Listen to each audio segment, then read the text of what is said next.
Uh-oh. Say, where's my basking light? Now don't you come out of here, okay, buddy? Oh, okay. Hello, everybody. So I'm here with another Hygger review, and as always, I'm going to be giving you my honest opinions. Now, for transparency purposes, they did send me this product, and I'm super excited to try it out. So, to start, I just want to say that in this video I added a simple assembly section just because the product looks very intimidating when you first take it out of the packaging and everything because there's so many different pieces. So if you don't need to see this section, feel free to skip ahead with the chapter markers in the description. And now, just in case you'd rather watch the official Hygger video on the assembly, I also have that linked below.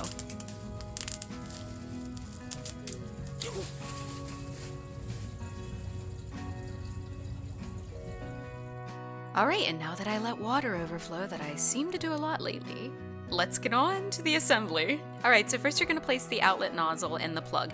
Now, you might be a little confused when you first open your packaging when you're looking for this piece, because in the official video, which I used to make sure I was putting everything together, the black part is not on it at first, the plug, and mine was already on it. So that is your nozzle with the black piece on it. And now you're going to turn the drain valve off. Now mine was very difficult to turn, so I did get pliers out. Just if you have to do this, be really careful not to damage your filter. So get your drain valve turned off, and then after this you're going to twist off the nut and remove the lid, and you're going to add the colorful beads in, and then you're going to put the lid back on.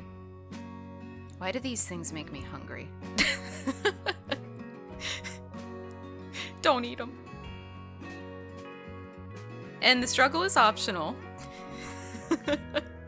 Alright, after this you're going to put on the support plate at the bottom. And then after your support plate is in place,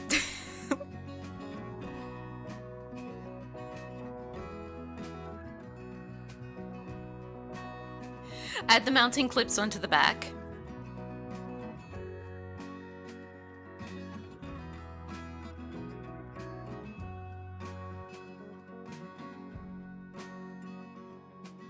Then you're going to start putting your outlet pipe together before screwing it onto the filter.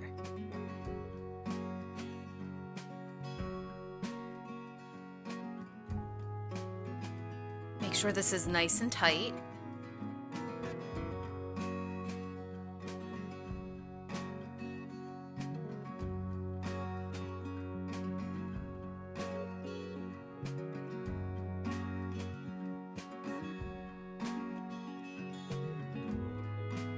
Then after this, you're going to connect the L-piece tubing into the pipe.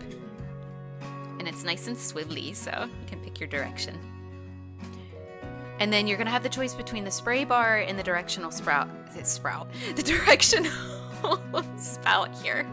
For my purposes, I'm using the directional spout. After you have the directional spout on, you're going to be placing the air tubing and the regulating valve on. This will help you control your water pressure.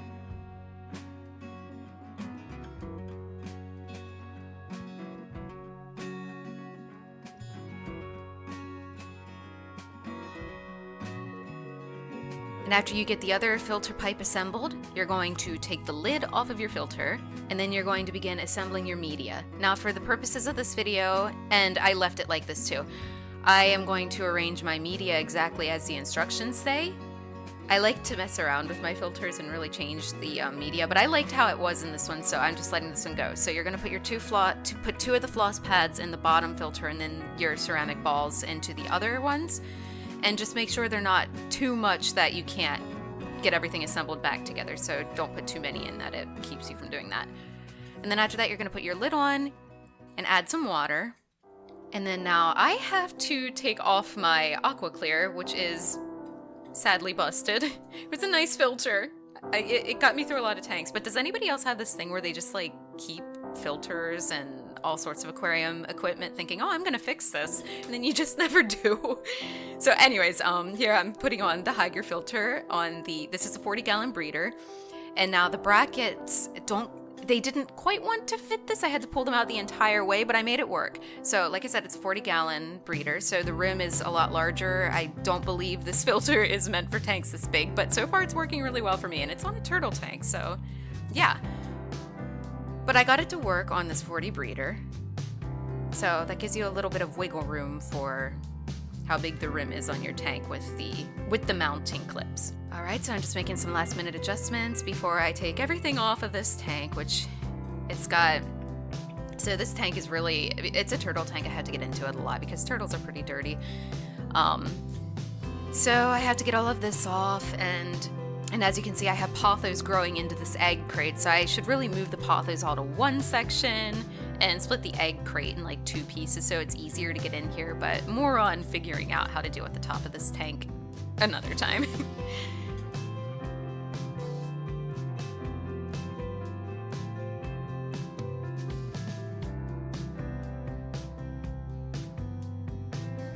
Alright, so now I'm turning this on. Watch that duckweed spin, the bane of all of Aquarius existence, duckweed. Alright, so twisting this is, like I mentioned before, it'll help you adjust the flow that you need in your tank. So I'm keeping this up the entire way because, as I mentioned, this is a turtle tank. It gets very dirty. So I'm keeping it up the whole way so that it can kick all of the waste up and get it into the filter easier. So flow up the entire way. And here Claude is just watching the flow, like, what are you doing in my tank now? You are always in my tank. Alright, and so I'm not using the spray bar in this tank. I usually prefer to use spray bars. They're my favorite types of filters when they come with spray bars. But I wanted to show you the spray bar just in case it's what you decide to use. Now there's a skimmer that comes with this. I'm not going to be using it in this tank personally, but I wanted to give you a look at it in case you decide on getting this filter and you wanted to see what the skimmer looked like and all of that good stuff. So there's a knob on it to control it, and yeah, that's the skimmer. So overall, I really like this filter. I've had it up for a little while now, and it's still running really well. It's not clogged or anything, and the turtle is not breaking it like he seems to like to do. So, but it's running beautifully, and stay on the lookout for a future video just going back and looking at all of the products I've tested, not necessarily just Hygger, just the products in general, because I tested other things besides just Hygger things on this channel, but I have a lot of Hygger tests, but I want to go through and just show you how things are still functioning months later after initially installing them. So stay on the lookout for that, and I'm still working on my hermit crab series. I'm just trying to figure out exactly how to block up those videos so that it's not like super jumbled. So I'll have one of those up again soon. All right, so this is 24 hours with the Hygger filter. This is where we're at. It's really collecting a lot of duckweed. I just don't want it to clog from duckweed or anything. However, it's doing a really nice job. It's hard to see from in this egg crate. But before I had duckweed completely covering the top. You might have seen it in the earlier clip. And now it's kind of pushing it away. So now Claude can get up here without having a ton of duckweed on him. Hi! Okay. Yeah, see, it's doing a really good job pushing that duckweed out of the way. So it's getting caught in some of the egg crate too. I suspect that once the water level drops, it'll be a little bit more of a problem again. And I pointed this way so that his I'm blanking on words. His ramp would be easier to get to, because if the water level evaporates too much in here, he will not go up in his basking platform. I don't know, I think he has trouble getting up the ramp, and lately he's been coming up the ramp with so much duckweed on him, so I'm hoping that just keeps him from getting too much duckweed. So, there's none on it. Well, there's a couple pieces, but it's not bad. It's keeping the area pretty clear, so that's good.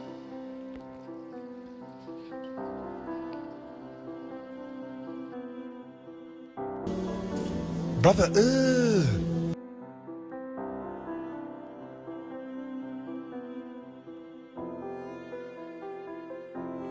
Jasper, don't drink that dirty turtle water.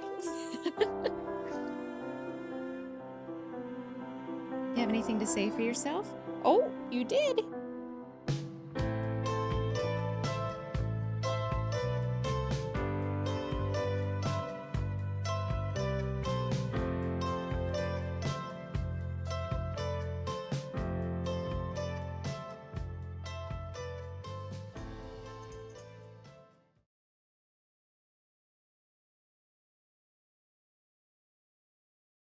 Hey,